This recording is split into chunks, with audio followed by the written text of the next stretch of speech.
오늘 우리가 36절에 있는 말씀 보죠. 우리가 2주 전에 말씀을 보았는데 말씀을 보면 시몬 베드로가 이르되 라는 말이 나옵니다. 시몬이라고 하는 이름은 그의 아버지가 지어준 이름이고 베드로라고 하는 이름이 아람어를 개바인데 그것은 예수님이 지어준 이름이라 그랬죠. 그러니까 시몬의 이름은 인간적인 이름이고 베드로라고 하는 이름은 신앙적인 이름이라 하는 겁니다. 지금 성경에서 시몬 인간적인 모습과 또 베드로 신앙적인 모습이 같이 나오죠. 이것은 지금 그가 인간적인 모습과 신앙적인 모습이 겹쳐져 있다는 것을 알 수가 있어요. 우리가 신앙생활 할 때에 나 자신이 태어난 모습이 있고 우리가 예수를 믿으면 거듭났다 그러죠. 새로 태어났다 말하죠. 새로 태어났을 때에 나의 모습이 있어요. 그런데 새로 태어났다고 해서 과거의 모습, 인간의 모습이 사라진 건 아니죠. 이것이 같이 혼동되어져 있어요. 내재되어져 있어요. 이때 중요한 것은 인간적인 모습에서 신앙적인 모습 자꾸 넘어가는 것이 우리가 신앙이 성장하는 거죠. 그리고 인간적인 모습과 신앙적인 모습, 신앙의 이름과 또 인간적인 이름이 서로 갈등하는 것이 우리의 삶의 모습이에요. 오늘 성경에서 시몬 베드로라고 나와 있는 것은 그가 지금 인간적인 모습과 신앙의 모습이 같이 겹쳐져 있다는 것을 알 수가 있어요. 우리가 창세기를 읽다 보면 야곱의 이름만 별명이죠. 이스라엘이라는 이름이 있잖아요. 그런데 야곱이 이제 이스라엘 되는 것이 창세기 32장이잖아요. 32장 이후로부터 보면 야곱 이름이 어느 때는 야곱으로 나오고요. 어느 때는 이스라엘로 나와요. 그 야곱으로 나온다고 하는 것은 그가 인간적인 모습을 계속 유지하고 있다는 것이고 그가 신앙적인 모습을 갈 때에는 이스라엘로 표현될 때가 많아요. 그래서 성경에서 이름이 바뀌었지만 과거 이름으로 돌아가는 경우가 상당히 많습니다.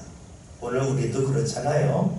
오늘 말씀을 보면 이제 시몬 베드로라고 하는 말씀이 나와 있는데 우리가 이전에 보았던 것처럼 예수님 우리에게 왜 깨어 있으라 말씀하셨을까?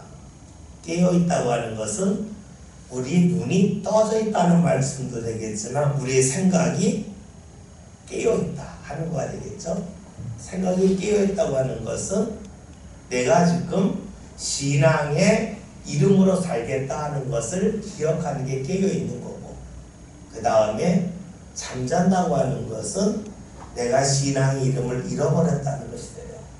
우리가 깨어 있으라고 하는 것은 시몬 베드로 보면 베드로로 살라는 것이고 잠잔다고 하는 것은 시몬으로 산다는 것이 되겠죠. 시몬의 이름이 드름이라고 해요. 드름라는 사람의 말에 따라서 이렇게 흔들리는 모습. 베드로는 반석이다, 바위라는 말, 흔들림이 없다는 말이잖아요. 우리가 깨어 있다고 하는 것은 결국은 내가 뭐 기도한다는 것도 되겠지만 기도하는 목적은 내가 신앙의 사람으로 살아가겠다는 것이 돼요. 예수님 우리에게 깨어 기도하라고 하는 것은 네가 시몬으로 살지 말고 베드로 살라. 네가 부모의 뱃속에 태어난 모습이 아니라 나를 믿고 거듭난 모습으로 살아있어야 된다. 그것이 깨어있으라는 말이고 그렇게 하기 위해서 우리가 무엇이 필요한가? 기도가 필요하다라고 보면 쉬울 겁니다. 예수님이 베드로에게 하신 말씀이 뭡니까? 내가 가는 곳을 지금 네가 따라올 수는 없지만 후에는 따라오리라 그러셨어요. 이것이 우리가 글자를 읽으면 틀려요. 왜냐하면 지금 베드로가 예수님을 따라가고 있고 3일 나중에 예수님이 십자가에 못 박혀 돌아가시고 나면 따라갈 수가 없고 또 예수님이 하늘로 올라가시면 따라갈 수가 없잖아요. 그러니까 주님의 말씀이 우리가 상식적으로 들으려면 지금은 따라오지만 나중에 따라올 수 없다는 말이 맞아요. 예수님이 유대인들에게 그렇게 말씀하셨어요. 지금 너희가 나를 따라오지만 후에 따라오지 못한다 말씀하셨는데 베드로에게 하시는 말씀이 달라져요. 뭡니까? 지금은 따라올 수 없지만 나중에는 따라간다 하는 것이 됩니다. 왜 그렇게 되셨을까요? 지금 예수님이 따라간다, 따라오지 않는다는 것은 예수님의 몸을 따라간다, 따라가지 않는다는 게 아니에요. 주님의 마음과 주의 뜻을 따라 사는 것을 말해요.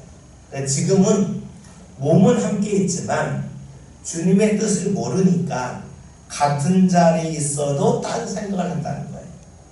같은 것을 보아도 느끼는 게 다르다는 거예요. 근데 나중에는 따라온다고 하는 것은 나중에는 너와 내가 있는 자리가 다르다, 공간이 다르할지라도 보는 것이 같아질 거다. 보는 것이 같아진다고 하는 것은 어떤 사물을 똑같이 본다는 게 아니라 어떤 사물을 보든 어떤 사건을 보든 어떤 사람을 보든 그 사람에게서 주님이 보고자 하는 것을 너도 본다 하는 것이 될 거예요.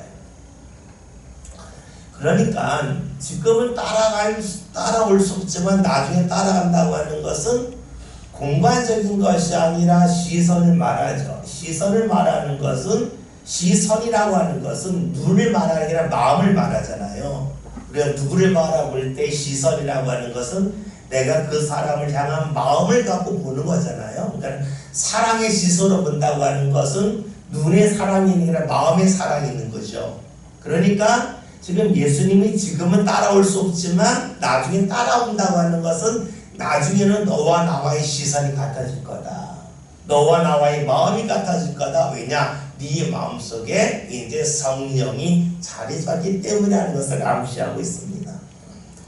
제가 자주 인용하는 시 중에 고은 시인이 쓴 그꽃이라는 것이 있어요. 내려갈 때 보았네, 올라갈 때 보지 못한 그 꽃이에요. 그냥 의미가 굉장히 많아요. 이 신앙적으로 읽을 수가 있어요. 이분이 신앙으로 쓰진 않았겠지만 내려간다는 건 뭡니까? 올라갔기 때문에 내려가는 거잖아요. 내려간다고 하는 것은 주님을 만났다는 거예요. 주님을 만나고 살다 보았더니 올라갈 때, 즉 주님을 만나기 전에 보지 못했던 꽃이 보이더라. 꽃이라고 하는 것은 아름다움이 될 거예요. 은혜가 될 거예요. 그러니까 내가 주님을 만나고 났더니 주님을 만나기 전에 보지 못했던 꽃들이 보였다. 주님을 만나기 전에 내가 알지 못했던 은혜를 느끼기 시작한다 하는 것이 돼요. 그렇죠? 우리가 주님을 만났다고 하는 것은 내가 길이 달라졌다는 게 아니에요. 길은 같은데 길을 가는 목적이 달라지는 거죠. 우리가 사도행전 9장이라는 말씀을 보면 다메섹을 향하여 가던 사울이 예수를 만났어요. 예수를 만난 다음에 그거 어디로 가나요? 다메섹으로 가요. 목적지는 똑같아요. 그런데 예수를 만나기 전에는 예수를 믿는 사람을 박해하기 위해 갔는데 예수를 만나고 났더니 다메섹을 향해 가는 목적지는 같은데 왜 갔을까요? 아나니아 만나려고. 예수 믿는 사람 만나려고, 예수 전하려고 가요. 그럼 무엇을 말해요? 예수님을 만나고 났더니 길이 달라졌다는 게, 길은 같은데 그 길을 가는 목적지가 달라졌다는 거예요.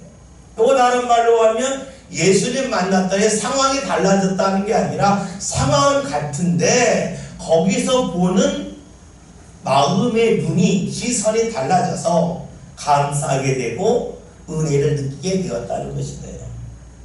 여러분 그렇잖아요. 여러분의 자녀를 볼 때에 자녀가 예쁘게 보일 때도 있고 또 때로 성가시게 보일 때도 있을 수 있을 거예요.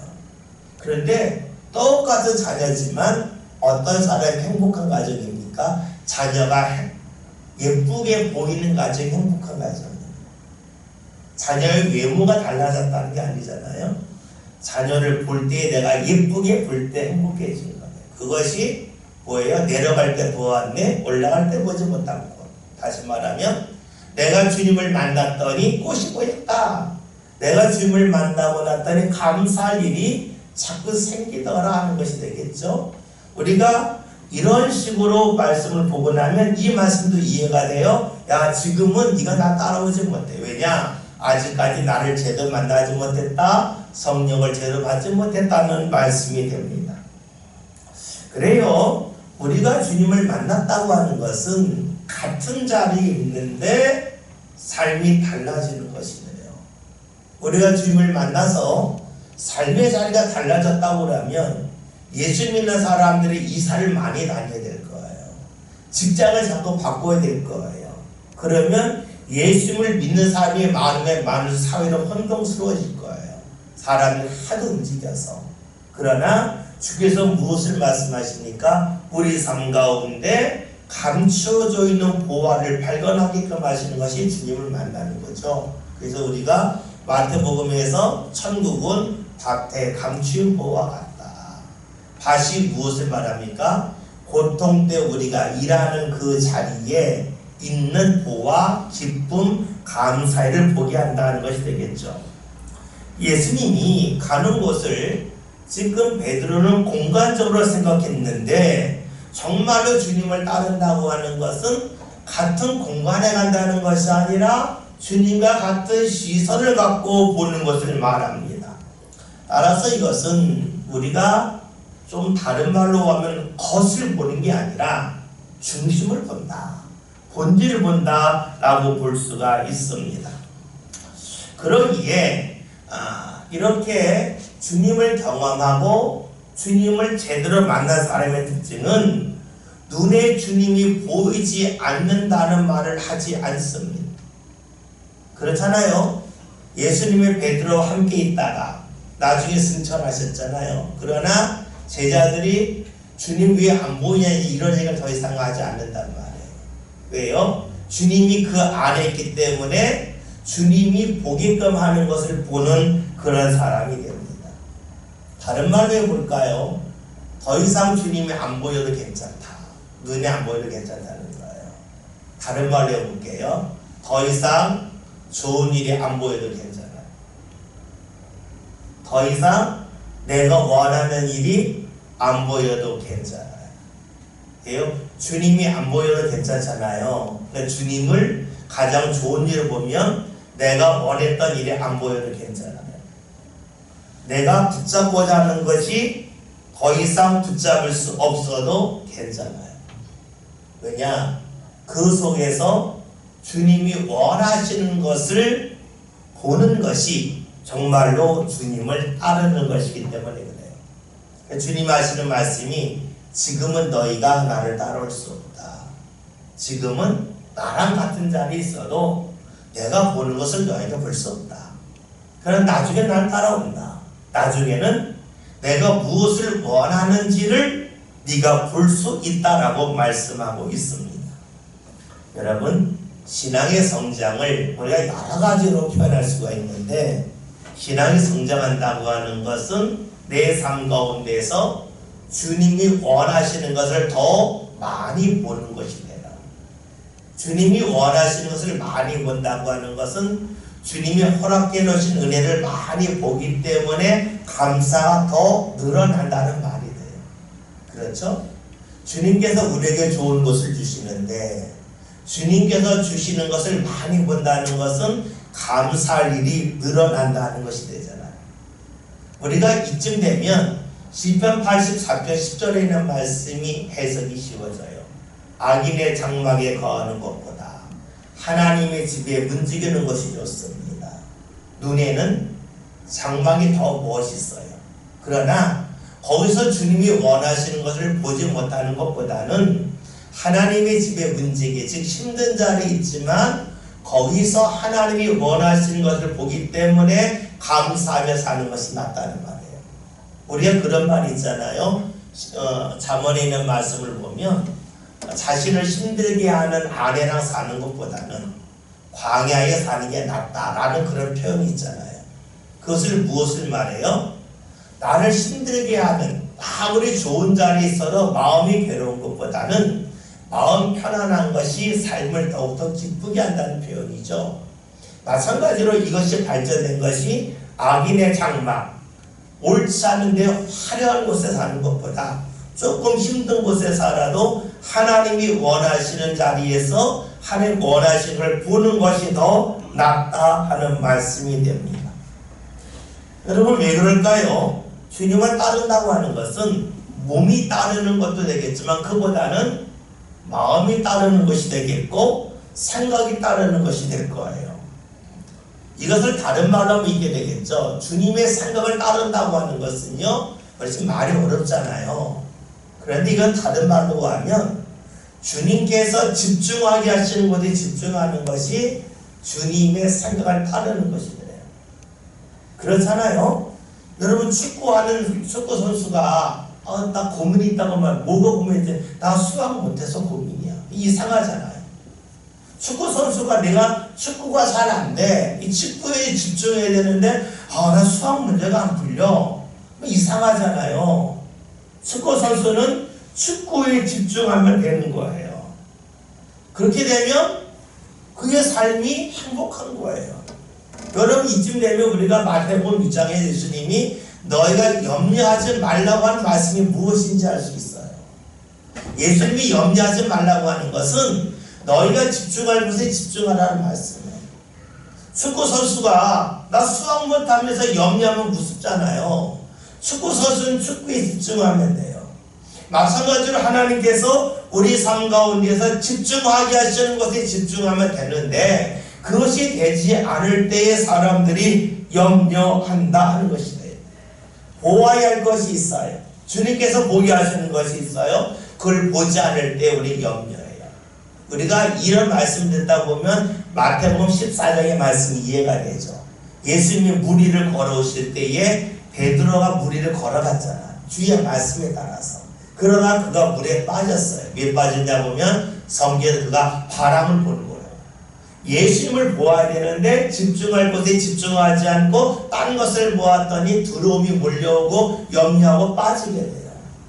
여러분 이 말씀은 주께서 베드로와의 관계 속에서 주신 말씀이라고 하겠지만 우리 삶 가운데 주시는 말씀이기도 해요.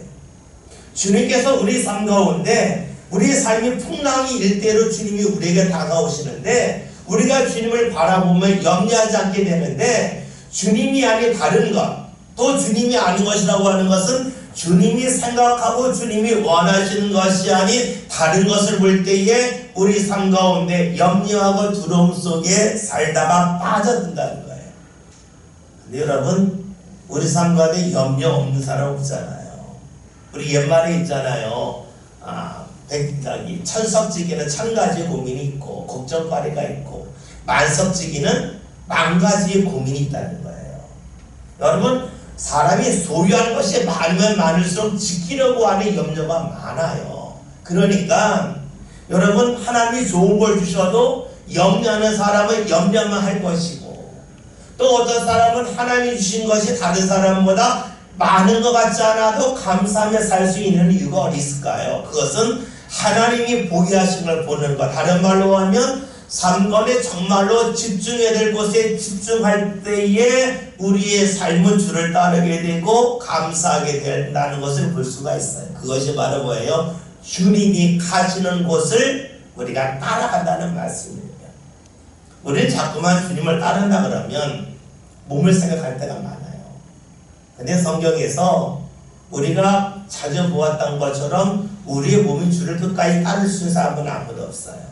주님이 원하시는 것은 주님의 생각과 마음을 갖고 보는 거예요. 그러니까 예수님이 나중에 우리가 요한복음이라는 말씀을 알겠지만 내가 너 안에 네가 내 안에 있으면 된다는 거예요. 뭐예요? 내 안에 주의 마음을 갖고 주께서 보게 하시는 거 보고 집중하면 된다는 말씀이 되겠죠. 37절에 있는 말씀 함께 봅니다. 다 같이 봅니다. 주여 내가 지금은 어찌하여 따라갈 수 없나이까 주를 위하여 내 목숨을 버리겠나이다. 아멘. 지금 베드로가 궁금한 것이 있어요. 내가 왜 지금 주님을 따라갈 수 없냐라고 물어요. 이 말 속에는 무엇이 있습니까? 나는 주님을 잘 따르고 있는데 왜 따르지 못한다고 말씀하십니까? 하는 것이 있어요. 베드로의 마음속에 뭐가 있습니까? 저 지금 잘하고 있어요. 그런데 왜 지금 못한다고 하십니까? 이것에 대한 표현을 그가 좀 부드럽게 했을 뿐입니다. 일반적인 사람의 모습이죠. 내가 최선을 다하니까 잘한다고 생각합니다. 여러분, 최선을 다하는 것과 잘하는 것이 같지는 않아요. 왜 그럴까요? 최선을 다한다 그럴 때에 그 사람의 수준이 있기 때문에. 여러분, 이쯤 되면 우리가 이해할 수 있는 말씀이 있어요. 고린도전서 13장에. 신약성경 279면 고린도전서 13장 11절 12장. 신약성경 279면입니다.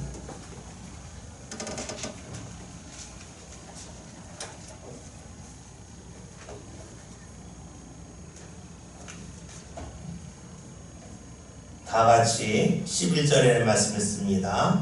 내가 어렸을 때에는 말하는 것이 어린아이 같고 깨닫는 것이 어린아이 같고 생각하는 것이 어린아이 같다가 장성한 사람이 되어서는 어린아이의 일을 벌하노라.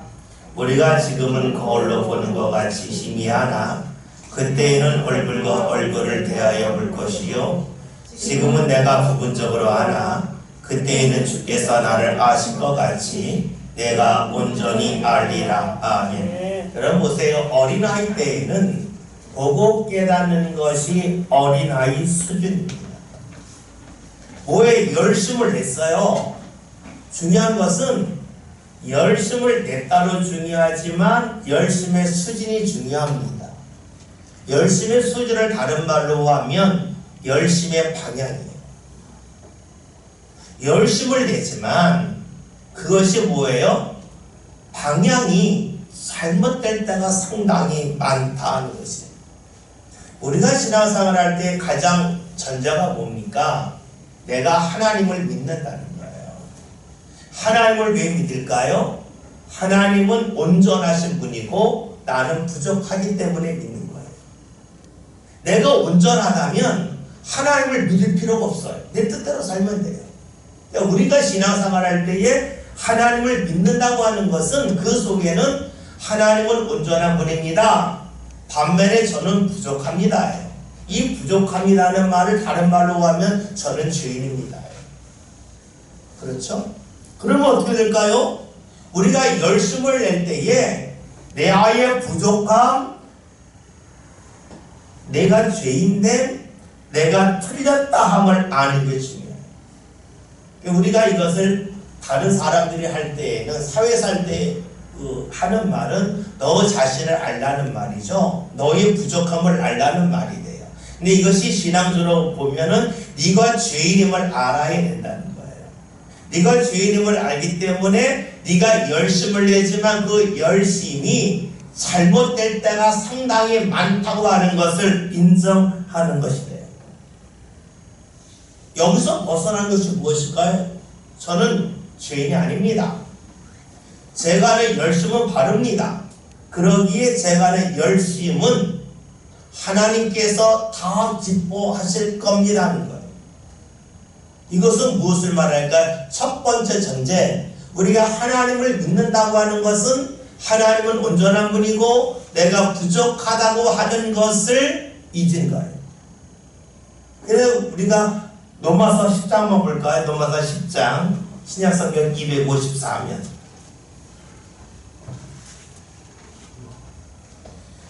10장 2절 3절 신약성경 254면 로마서 10장 2절 3절에 있는 말씀입니다. 신약성경 254면 함께 봅니다.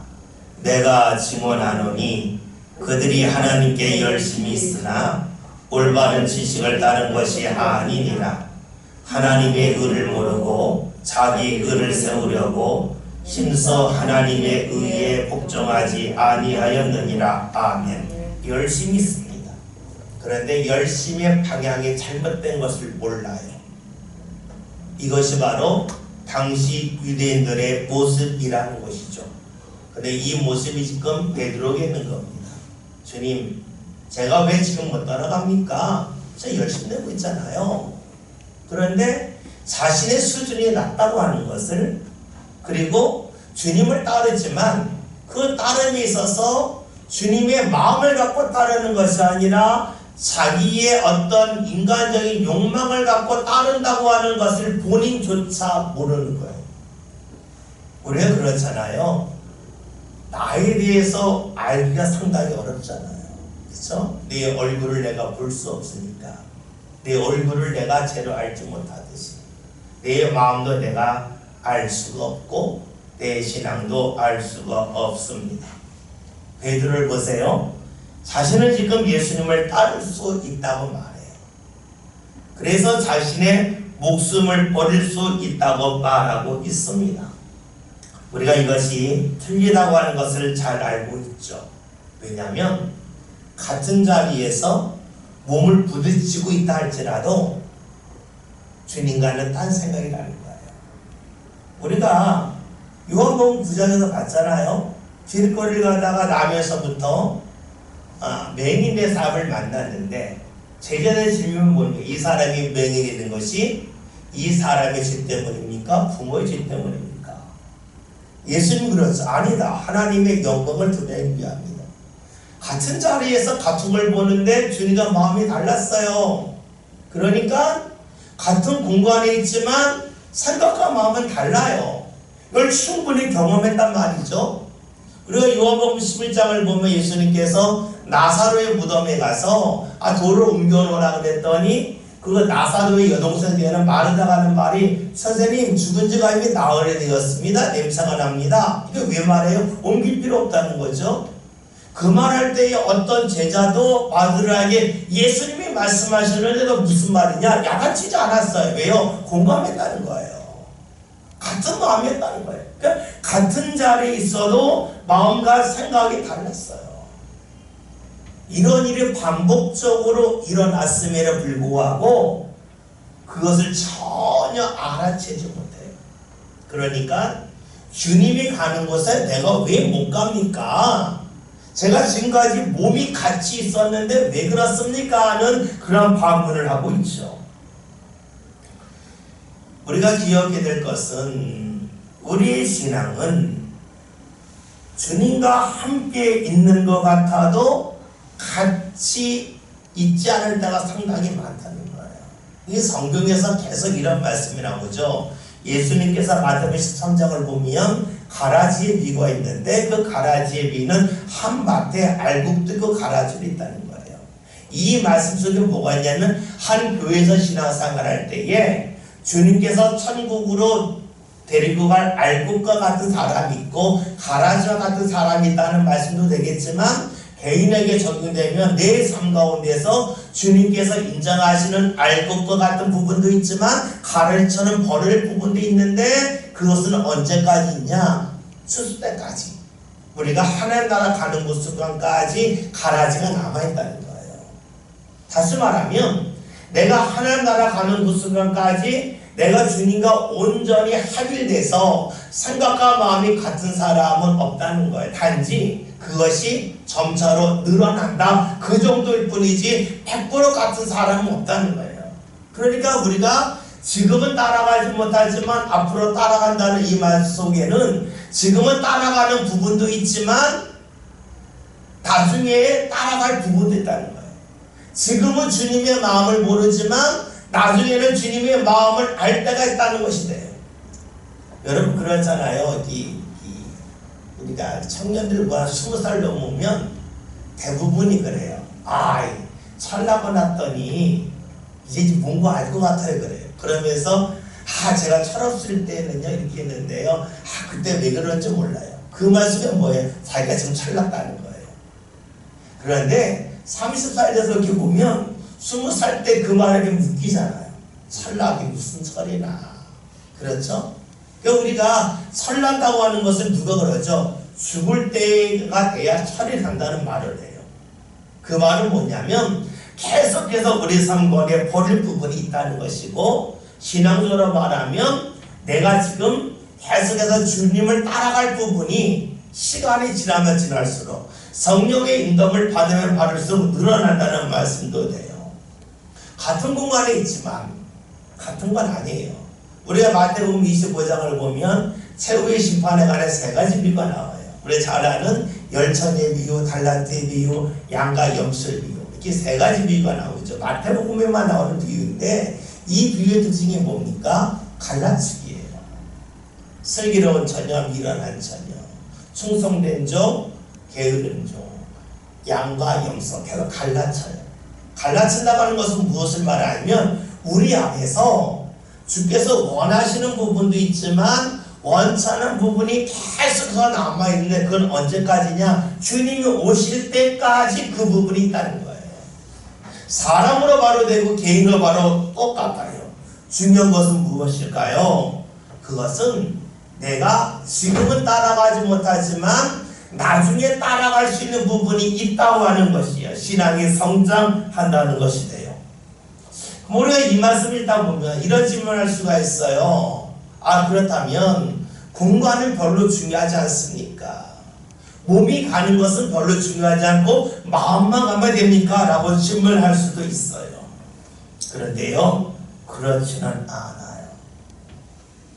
우리가 몸이 있을 때 느끼는 것과 몸이 없을 때 느끼는 건 달라요. 우리 요즘에 그 방송을 보면 노래 경연 프로그램이 많잖아요.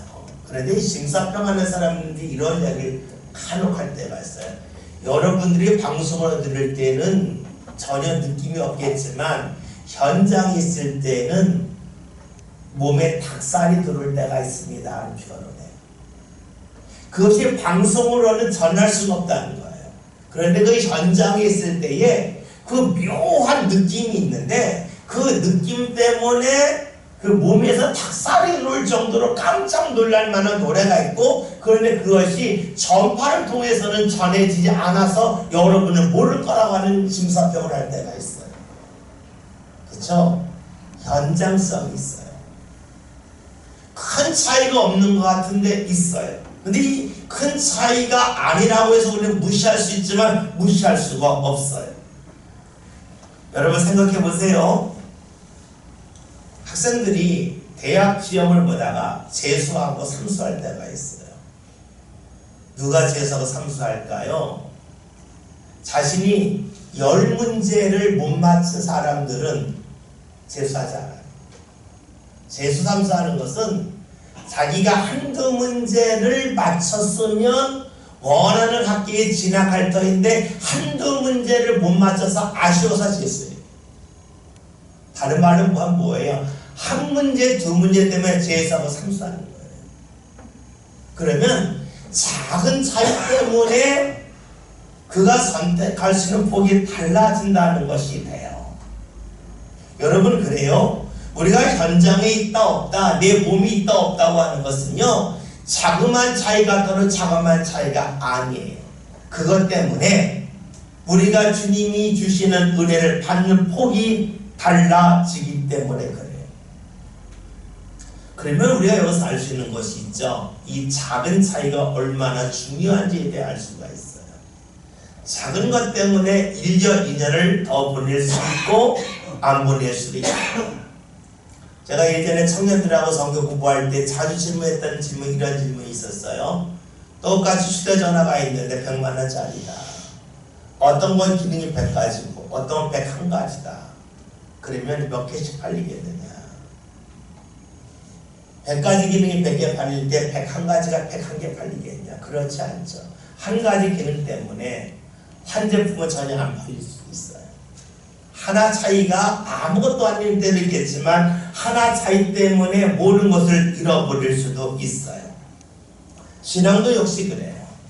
목회하면서 제일 마음이 힘들 때가 뭐냐면 이 무언가 말씀하고 전해주고 싶은데 전화기 어려울 때가 있어요. 언제일까요? 들을 준비가 안 돼 있으면 전하기가 어려워요. 근데 큰 게 아니거든요. 아주 작은 건데 그 작은 것 하나를 말하기가 상당히 어려워요. 왜 그럴까요? 들을 준비가 되어 있지 않으면 들을 수 없기 때문에 그래요. 여러분, 우리가 입으로 고백하는 것과요, 신앙이 같지는 않습니다. 누가 들을 준비가 되어 있을까요? 정말로 하나님의 은혜에 대하여서 붙잡겠다고 하는 철저한 마음이 있는 사람이에요. 어떤 사람은 입으로는 하나님의 은혜가 필요한데라고 말하지만 실제로는 하나님의 은혜가 필요하다는 것을 옆에서 못 느낄 수 있는 사람도 있어요. 그렇다면 어떻게 될까요? 말씀을 들을 수가 없어요. 하나님은 사모하는 자에게 주셔요. 우리가 현장성이라고 하는 것에 대해서 우리가 계속 말씀을 통해서 몸이 갇히는 게 중요한 것이 아니라 마음이 같아야 된다는 말씀을 보았지만 몸이 같이 있을 때에 주의 마음을 더 잘 느낄 수가 있어요. 그래서 우리가 몸으로 할 때에 더 많이 느껴요. 우리가 하나님이 교회를 사랑하신다, 우리가 입으로 고백할 수 있어요. 근데 이것을 느끼는 사람은 많지가 않습니다. 누가 느낄까요? 교회에서 헌신하면서 은혜 받은 사람이 느껴요. 그런데 그러한 경험이 없다면 하나님이 교회를 사랑하신다는 말은 엄청나게 많이 할 수 있지만 그 말이 무슨 말인지 몰라요. 교회는 그리스도의 몸이다 라고 하는 말씀을 아무리 많이 외우고 많이 전한다 할지라도 열심 내면서 주의 은혜를 받은 사람은 그 말씀 그냥 믿어져요. 그런데 그런 은혜를 경험하지 않는 사람은 입으로만 말해요. 차이가 무척이나 큽니다. 그래서 우리가 현장에 있는 게 중요해요. 그럴 때 우리가 마음으로 느낄 수 있는 게 더 많습니다. 38절 함께 봅니다. 예수께서 대답하시되 네가 나를 위하여 네 목숨을 버리겠느냐. 내가 진실로 진실로 내게 이르노니 다 보이기 전에 네가 3번 나를 부인하리라. 아멘. 베드로는 지금 주님 앞에 하는 이야기가 뭡니까? 죽기까지 따르겠습니다 라고 말해도 주님이 야 네가 나를 위하여 목숨을 버리겠느냐 라고 묻고 계십니다. 뭐예요? 지금 상태로는 버릴 수 없다는 겁니다. 버릴 수 있는 것 같지만 그렇지 않다는 겁니다. 다른 말로 해볼까요? 너의 결심과 너의 삶이 일치하지 않는다는 거예요. 여러분 신앙이 그래요. 결심과 신앙이 같지가 않습니다. 결심은 여러 번 할 수 있어요. 그런 것을 신앙으로 옮기는 사람은 거의 없습니다. 왜 그럴까요? 결심을 신앙으로 옮기는 것은 자신의 능력으로 되는 것이 아니라 주께서 도우셔야 되기 때문에 그래요. 신앙의 일은 하나님의 일이에요. 하나님의 일이기 때문에 하나님이 마음을 주셔야 해요. 만약에 신앙의 일이 하나님의 일인데 하나님이 돕지 않아도 할 수 있다고 그러면 나는 하나님을 돕는 사람이 돼요. 그럼 하나님은 온전한 분이 아니에요. 우리가 하나님을 믿을 때 하나님은 온전한 분이라고 고백을 하면서도 그 고백 속에 우리가 갖고 있는 신앙의 체계가 흔들릴 때 상당히 많아요. 그래서 내가 하나님 일을 돕는다고 생각해요. 돕는 게 아니에요. 하나님이 마음을 주셔서 하나님이 하게 하시는 거예요. 그러니까 내가 결심을 아무리 많이 했다 할지라도 하나님이 돕지 아니하시면 할 수가 없어요. 우리가 신앙의 그 체험이 중요한 이유가 여기 하나 있어요. 친구분이 목회자들하고 만나서 이야기하다 보면 뭐 예전에 이제 뭐 기도원에 갔던 이야기 이런저런 막 할 때가 있어요. 그러면 이제 뭐 어느 기도원에 기도하다가 입신을 했는데 자기 기억에 누워 있었는데 깨어났더니 청이가 있더라 뭐 이런 이야기 뭐 그래요. 여러분 그 현상 이 체험이 중요해요. 근데 그 체험은 내가 여기 있더니 저기서 깨었다가 중요한 게 아니에요. 뭐가 중요해요? 하나님의 인도를 받았더니 나도 모르는 자리에 가 있다는 게 중요해요. 우리가 어떤 체험을 했다 했을 때에는 그 체험에 대하여서 이런 일이 있었다는 게 중요한 게 아니라 그 일을 통해서 하나님이 이런 분이구나. 하나님이 함께 하시면 내가 여기서 넘어진 것 같았는데 이러면 저기다. 뭐예요? 내 몸이 내가 원하는 자리에 있지 않다는 것을 깨닫는 게 중요해요. 우리가 체험을 했다 할 때는 너 어떤 체험했어? 이게 중요한 게 아니라 그 체험을 통해 하나님이 나를 이끄시면 내 몸이 내가 원치 않는 자리에 가 있다는 거예요. 이것은 무엇을 말할까요? 하나님이 함께 하시면 내가 원치 않아도 주의를 하게 되게 돼요. 주께서 끌고 가시기 때문에 그래요. 반대로 볼까요? 내가 아무리 원한다 할지라도 주님이 함께 하지 않으면 할 수 없는 게 하나님의 일이에요. 그래서 우리가 하나님의 일을 내가 결심했다고만 되는 게 아니라 주께서 반드시 도우셔야 돼요. 그것은 바로 주님을 믿는 거고, 그것은 바로 내가 주님을 돕는 게 아니라 진짜로 하나님이 온전하심을 믿는 거예요. 베드로를 다시 봅시다. 베드로 어떻게 합니까? 결심을 합니다. 결심이 실행으로 옮겨질 것처럼 말하면 주님은 아니다 라고 말씀합니다. 우리의 신앙은요 끊임없이 바뀝니다. 끊임없이 바뀝니다. 기도할 때의 신앙과 기도 마쳤을 때의 신앙 다르고요, 기도할 때 가졌던 하나님이 함께 하신다고 하는 기쁨과 내 삶에 내가 원치 않는 일 만났을 때에 내 마음에서 솟아나는 것이 다를 때가 상당히 많습니다. 많이 잊어버리고 잃어버립니다. 그래서 신앙의 사람은 장담할 수가 없습니다. 하나님이 함께 하심을 통해서만 이루어지는 것이 하나님의 일이기 때문입니다. 나만의 열심으로만 되는 것도 아닙니다. 하나님이 도우셔야 하나님의 일이 됩니다. 하나님이 도우신다고 하는 것은 하나님께서 원하시는 때에 반응하는 것도 말합니다. 그런데 이것을 알기가 쉽지가 않죠. 베드로는 이런 것이 전혀 없어요. 그러니까 마치 세상이 일하듯이 결심하면 되는 거 아니겠냐, 내 마음이 있으면 무조건 되지 않겠냐 라고 생각을 합니다. 근데 이것은요 일반적인 종교예요. 우리가 믿는 기독교는 철저하게 하나님의 역사를 믿는 겁니다. 아까 체험을 말씀드렸잖아요. 여기서 쓰여졌는데 이렇다 저기더라. 신기한 애가 아니에요. 하나님이 함께 하시면 내가 시작했던 것과 내가 마치는 것이 다른 걸 믿는 거예요. 이것을 체험적으로 주께서 알기를 원하시는 것이지 뭔가 받다를 주께서 원하시는 게 아니에요. 지금 베드로가 주님을 죽기까지 따르겠다 주님이 이야기가 그렇겠냐라고 하시는 말씀이 다 물기 전에 네가 3번 나를 부인하리라고 말씀합니다. 이 3번 부인한다고 말씀하세요. 근데 우리가요 성경 읽을 때 조금 하나의 팁이 필요해요.